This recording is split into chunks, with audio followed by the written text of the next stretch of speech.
America യുക്രൈന് അവരുടെ മാരക മിസൈലായിട്ടുള്ള Tomahawk മിസൈലുകൾ കൊടുക്കാൻ പോകുന്നു എന്ന റിപ്പോർട്ടുകൾ കഴിഞ്ഞ ദിവസം വന്നതാണ്.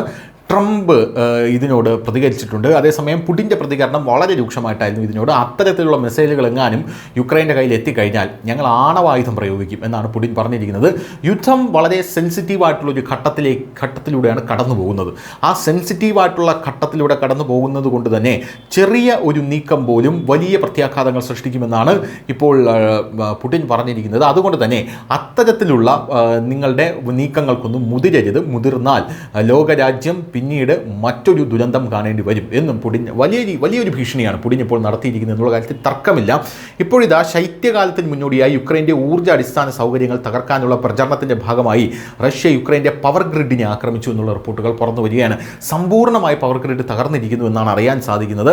US യുക്രൈന് ടൊമഹോക്ക് ക്രൂയിസ് മിസൈലുകൾ നൽകാനുള്ള സാധ്യതയെക്കുറിച്ച് മോസ്കോ കടുത്ത ആശങ്ക പ്രകടിപ്പിച്ച സമയത്താണ് ഈ ആക്രമണം ഉണ്ടാകുന്നത് എന്നുള്ളത് നമ്മൾ എടുത്തു പറയേണ്ടതാണ്.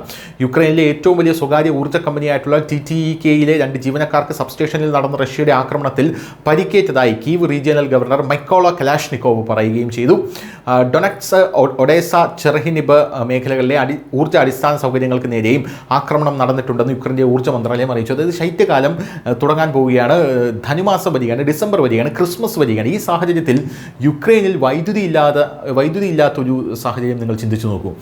യുക്രൈൻ്റെ വീടുകൾക്കുള്ളിൽ ഈ തണുത്ത കാലത്ത് ഹീറ്ററുകൾ വെച്ച് ജനങ്ങൾ ഈ ശൈത്യകാലത്തെ അതിജീവിക്കുമ്പോൾ വൈദ്യുതി ഇല്ലാത്ത ഒരു യുക്രൈനെക്കുറിച്ച് നമുക്ക് ചിന്തിക്കാൻ സാധിക്കും. അപ്പോൾ പുടിൻ്റെ ഒരു യുദ്ധതന്ത്രം വളരെ ക്ലിയറാണ്. ആ യുദ്ധതന്ത്രത്തിലൂടെയാണ് പുടിൻ ഇപ്പോൾ മുന്നേറാൻ പോകുന്നത്.